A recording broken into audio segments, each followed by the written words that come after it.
ఎడతెరిపి లేకుండా కురుస్తున్న వర్షాలకు మంచిర్యాల జిల్లా బెల్లంపల్లిలోని చెరువులు, కుంటలు పొంగి పొర్లుతున్నాయి. రైల్వే కాంపౌండ్ లేకపోవడంతో పక్కన ఉన్న ఇళ్లలోకి వరద నీరు నిండుకుంది.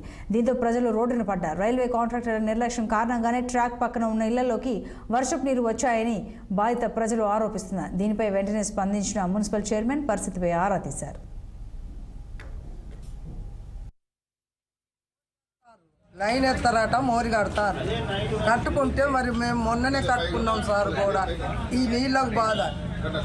అలా రైల్వే కాలువ ఉన్నది, అది సాగు చేసి అన్న నీళ్ళు ఇడ్చుకోవాలి కదా. మీకు చెప్పలేదు? మాకు చెప్పలే.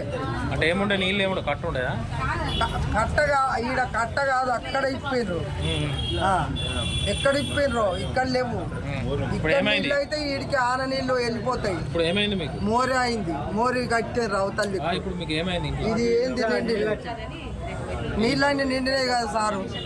3 పోర్షన్లు నిండినాయి సారు. నేను పిల్లలు పట్టుకొని ఎటు పోవాలి? ఆనకాలం దినం ఆనలు కొట్ట ఎక్కడికి పోతా? నేను కట్టెక్కి సుఖకాలైన పడ్డా. నీకేం రాదమ్మా, నీ గోడ పోదన్నాడు.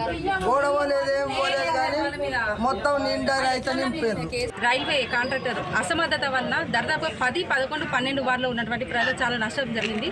ఏంటంటే వాళ్ళ తార్ లైన్ వర్క్ నడుస్తున్నందుకు 20 రోజుల నుంచి ఏదైతే వాటర్ స్టాగ్నేట్ అయినాయో వాళ్ళు సడన్ గా కట్టె నింపే వరకు వీళ్ళ కనీసం ఇన్ఫర్మేషన్ ఇవ్వలేదు. వాళ్ళకి మున్సిపాలిటీ వాళ్ళకి ఇన్ఫర్మేషన్ ఇచ్చామంటున్నారు, ఈ పబ్లిక్ ఇన్ఫర్మేషన్ ఇచ్చామంటున్నారు. కనీసం మాకు ఎవరికి ఇన్ఫర్మేషన్ ఇవ్వాలి. వితౌట్ ఇన్ఫర్మేషన్ వాళ్ళు సడన్ గా కట్టె నింపేసరికి వీళ్ళ ఇళ్ళలో మొత్తం మాట వచ్చినాయి. పాప చిన్న పిల్లలు వీళ్ళు పడుకొని ఉన్నారు, ఒకరు పడుకున్నారు. వీళ్ళ ఫాదర్ అయితే పాపం పెరాలసిస్ పేషెంట్ అంట.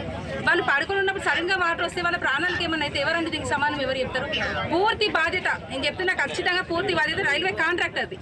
మేము ఖచ్చితంగా ఎమ్మెల్యే గారితో, గౌరవ ఎమ్మెల్యే గారితో మాట్లాడి ఇక్కడ ఉన్నటువంటి పబ్లిక్కి వీళ్ళకి ఎటువంటి నష్టపరిహారం చెల్లించాలో ఖచ్చితంగా ఎమ్మెల్యే గారు